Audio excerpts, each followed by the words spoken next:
A lot of the affected products, the things we trade, well, they've held up pretty well.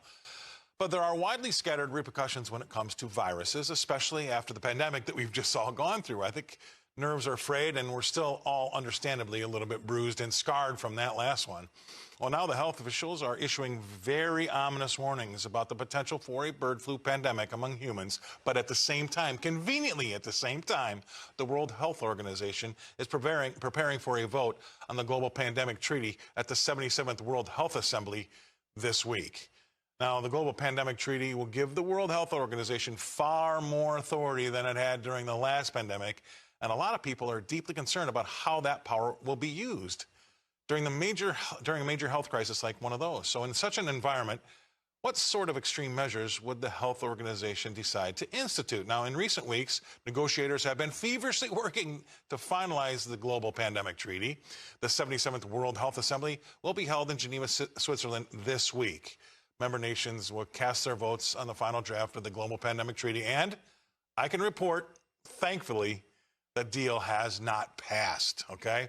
Whew, we dodged a bullet there. The head of the World Health Organization said yesterday they voiced the confidence that the other countries would one day reach a deal on a pandemic accord after failing to produce an agreement last week, although health officials warned it could take years. Now, if someday this treaty does pass, then when the pandemic or next pandemic erupts, who's going to be running the show? And most people in the general population don't really realize this. Now, I know one person that does realize this, and she's going to have something to say about it, is Rebecca Walser. Rebecca, thanks for joining the show. I think you brought this up a long time ago, and it's still stuck in my head. But we're giving away our health sovereignty to the World Health Organization when it comes to pandemics, right? Yeah, Scott, this is such an important message. There's not even enough time in this segment to cover everything I want to say. So let me just be very explicit here. So we have said, first of all, let's talk about the fact that we're already discussing the bird flu after just the second case. And it's coming out like it's almost, the FDA testified before Congress in the last 6 weeks that they were already preparing for the bird flu as a pandemic. So the FDA is already on alert. They've already started to create vaccines.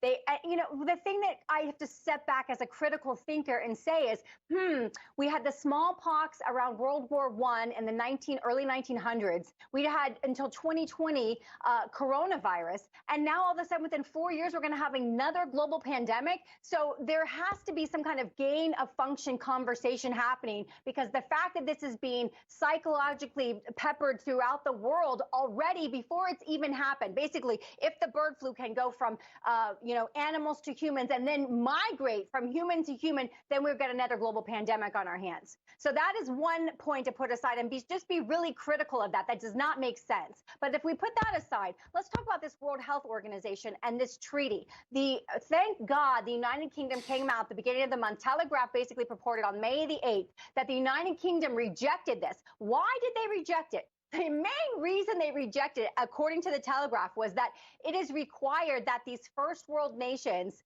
basically reserve 20% of their healthcare spend on a pandemic with vaccines, PPE, that's the protocols, the medical protocols, the equipment, personal protection equipment. That has to be reserved to send to third world countries from first world countries. So if your country's not willing to share the burden that a global pandemic creates, then you can't sign this treaty. So that was the main reason they said that they weren't signing the treaty. And then they sort of mentioned after, and national sovereignty. It has to be within our national sovereignty. But let me just tell you, if another global pandemic happens and comes out within less than 4 years since coronavirus, then I'm going to tell you that this world will be, and according to the FDA, the bird flu mortality is 25%. 1 out of 4 they expect to actually pass away, which is way higher than coronavirus. You're going to have people signing up for this thing because people, if we learned nothing else from the pandemic, we learned that people will be willing to trade their freedom and their liberty immediately for safety. And I think it was, Thomas Jefferson that said, if you give away your liberty for security, you'll have neither. And that is absolutely true. This is the beginning, and really nefariously, and this is my last point, and I told you I had so much to get out.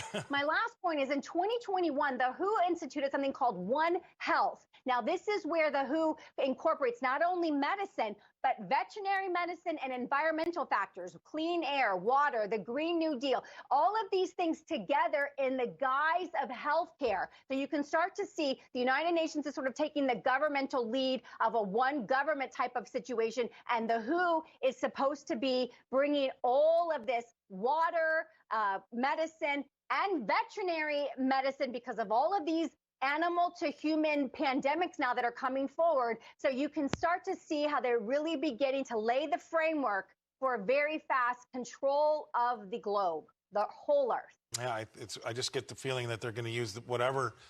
It may be bird flu, it may be something else as their vessel for control, right? That's what they're doing. They're looking for something that they can jump on, and I feel like maybe this could be the one. We talk about it on our show, our Market Day Report show here at RFD2 all the time.